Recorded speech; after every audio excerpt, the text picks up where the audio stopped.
Welcome back to the Simply Talking podcast. In today's episode, we're diving into the latest press briefing from the administration, which covers a range of critical topics shaping our nation's policies. From efforts to bolster FAA staffing and tackle immigration enforcement to updates on trade tariffs and international relations, there's a lot to unpack. We'll also touch on the administration's commitment to inclusivity for disabled Americans and their approach to public communication. So, let's get started. Questions. So we now know that the staffing was not normal at the air traffic tower, and so with the government freezing the hiring of new federal workers and offering buyouts, are you not afraid that more incidents of different kind could happen with less staffing in different agencies? Well, the president is intent on ensuring that we are increasing staffing at these agencies, and that's why he signed a very strong executive order on his second day in office, immediately terminating DEI hiring practices at the FAA. He also, following the tragic crash, as you all know, in the Oval Office yesterday, signed a memorandum directing an immediate assessment of the FAA to ensure the federal government is maintaining the highest personnel and aviation safety standards.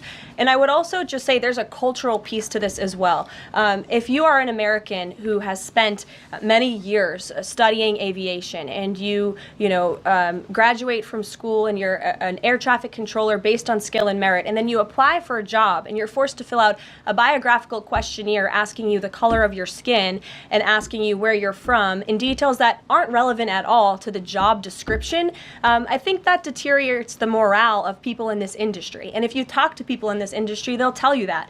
In fact, many of them filed a lawsuit against the FAA a couple of years ago under Joe Biden's administration because they were denied positions because of this DEI hiring practice that was putting identity politics over merit and skills. That's unacceptable. And I think just to put a fine point on this, because this is the third or fourth question I've answered on this subject, when you are flying on an airplane with your loved ones, which every one of us in this room has, do you pray that your plane lands safely and gets you to your destination, or do you pray that the pilot has a certain skin color? I think we all know the answer to that question, and as President Trump said yesterday, it's common sense. Rob Crilly. Yeah, I'd just like to follow up on that last question, actually. Has there been any sort of assurance from the FAA that they will immediately improve staffing levels, given the reports of not normal staffing levels on Wednesday? Oh, absolutely. You had Secretary Duffy here yesterday at the White House at this podium saying that he is on it, and we can all trust that he definitely will be. John Decker. Thanks a lot, Carol. You called on me, right? Yes, I did. Thank you very much. As long as your name's still John Decker. It is, absolutely. Thank you. The president's meeting today with the founder and CEO of NVIDIA. What is that meeting concerning, and who sought that meeting? I don't have details on this. It's a private meeting. It will take place at 2:30 p.m. I'll try to get there in time, and I can let you know after. How's that? On Guantanamo Bay, can you give more details about setting up that detention facility at Gitmo? How will that come about? What's the timing in terms of standing it up? And of course, this has happened before during the Clinton administration. Yeah, that's right. Detainees of Cuban and Haitian descent were both detained at Guantanamo. Are you looking at that model in setting up this detention facility? Secretary Hegseth, I believe, was on television this morning answering this question, and he said that the Department of Defense is already on it. He has directed his agency to ensure that Gitmo is increasing their capacity for beds, and that's exactly what President Trump's executive order did. It directed Secretary Hegseth and also Secretary Noem to expand the Migrant Operations Center at the Naval Station to provide for this extra detention space. And as Secretary Hegseth confirmed this morning, that operation is underway. Sure.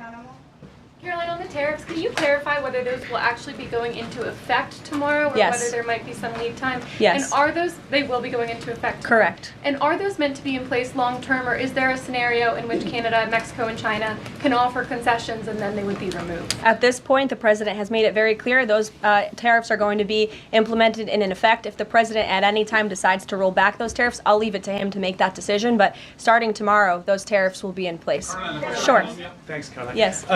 Can you confirm a report by our friends at the Daily Mail that the British Prime Minister Keir Starmer is going to be visiting the White House in February? And also, if I may, do you have any more details on Netanyahu's visit here next week? Sure. I have not seen that report about the Prime Minister. I can go check back with our friends at the National Security Council and get back to you on that. I can confirm that Prime Minister Netanyahu will be here on Tuesday, February 4th, for a working meeting and visit with the President. And I'm sure you will all be here, very excited to cover that visit. Sure. Daniel. Thank you, Caroline. You're welcome. Back on the Guantanamo Bay subject, specifically, obviously, why does the president feel like that's the best location or a good location to make sure that Americans are safe from violent, illegal migrant crime?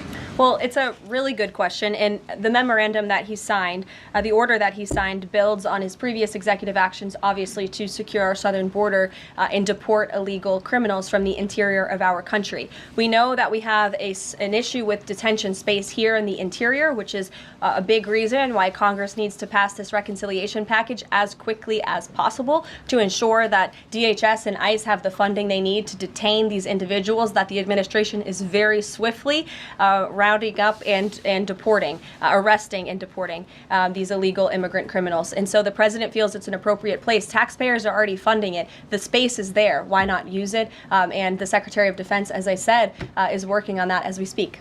Sure. Caroline, Yes. Thank you so much for having me here and answering a question.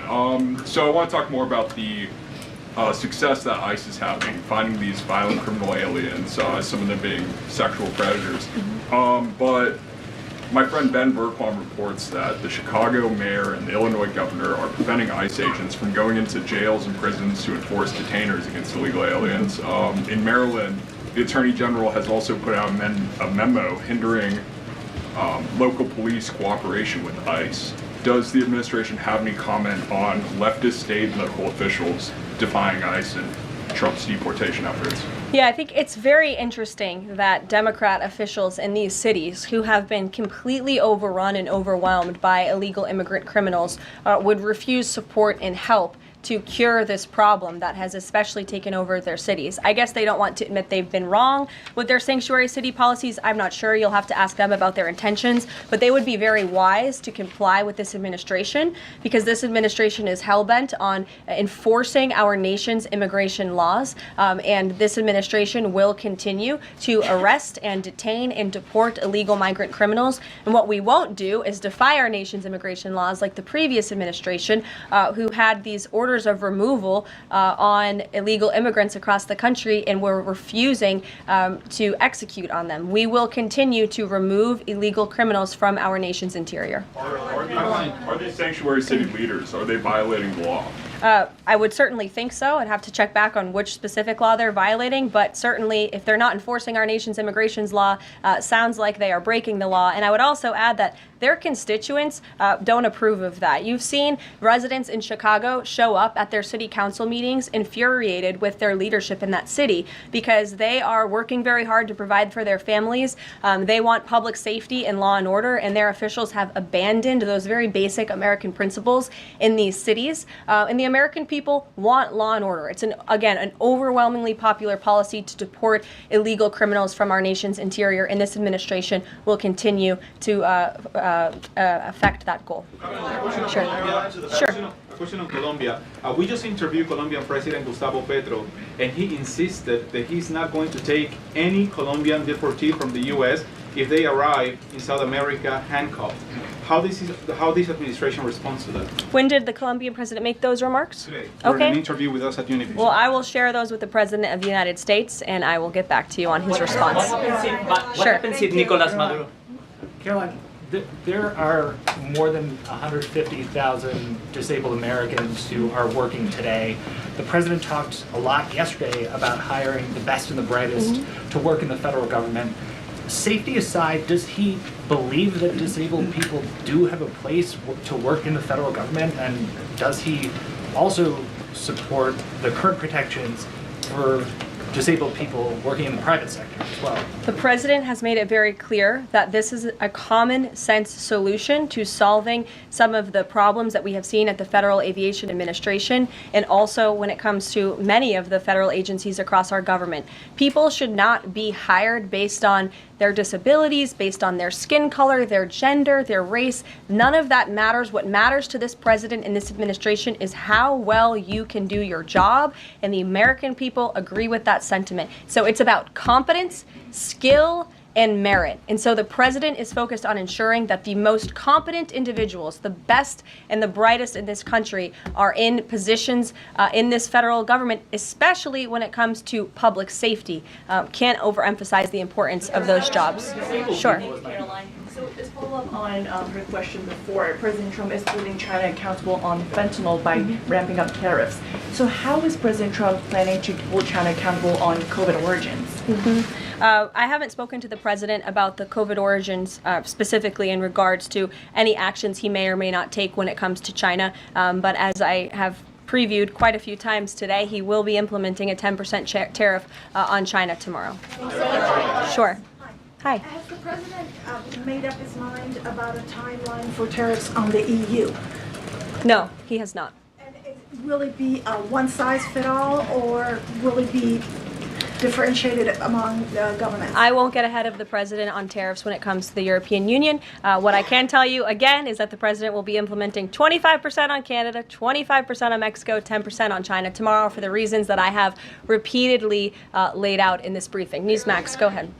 Yes. Thank you so much. No, the gentleman behind you. James Rose. Yes, James. Thank you. Thank you, Caroline. Two quick questions on foreign policy, and then one very long and tedious and ponderous Rosen question thereafter. First, on Iran, we've heard very little about the president's forthcoming Iran policy besides his determination to prevent that nation from achieving a nuclear weapons capability. Is it the president's objective, short of the use of U.S. military force, to use the broad array of his powers to try to hasten the end of the Iranian regime?